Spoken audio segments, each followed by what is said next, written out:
हरि ओम नमो भगवते वासुदेवाय। श्री ओम नमो भगवते वासुदेवाय।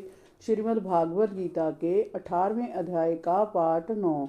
इस गीता जी के एक श्लोक का भी पाठ करेगा, तिसका फल सुन। सब जगों में जा श्रेष्ठ जग ज्ञान जग है, तिसका फल देता हूँ और तिस पाठकर्ता के निकट जा खड़ा होता हूँ। जैसे कोई किसी का नाम लेकर बुलावे तब वह तत्काल बोलता है, तैसे ही गीता के पाठ करनेहारे के निकट में जा खड़ा होता हूँ। और जो अर्थ कर सुनावे तिसकी महिमा बड़ाई कुछ नहीं कही नहीं जाती। जैसे मेरी महिमा और बड़ाई वचनों से अगोचर है, तैसे गीता के अर्थ करनेहारे की महिमा वचनों से अगोचर है। और सुननेहारा इसको सत्य सत्य मानकर श्रवण करे, वह भी जन्म मरण के बंधनों से मुक्त होकर परमानंद अविनाशी पद को पावेगा। इससे हे अर्जुन, जय ज्ञान तूने एकाग्र चित्त होकर श्रवण किया है, सो तेरे में जो अज्ञान मोह था नाश था। श्री कृष्ण जी के वचनों सुनकर अर्जुन बोला, हे अच्युत अविनाशी पुरुष जी, हे भगवान, तुम्हारी कृपा से मेरे मोह का नाश हुआ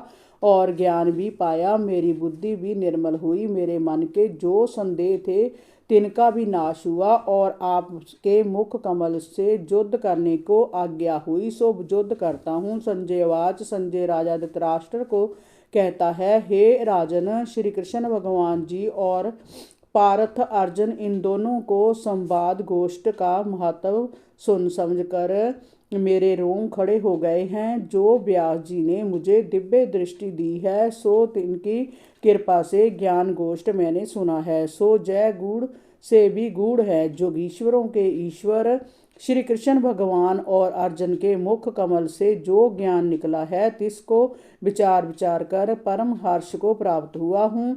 और विश्व रूप जो श्री भगवान जाने अर्जुन का दिखाया है, तिसको विचार कर परम हर्ष और विस्मय का प्राप्त हुआ हूँ। हे राजन, अब मेरे निश्चय की बात सुन। जिस और जुगेश्वरों के ईश्वर श्री कृष्ण जी और गांडीव धनुषधारी अर्जुन है, उसी प्रकार लक्ष्मी है।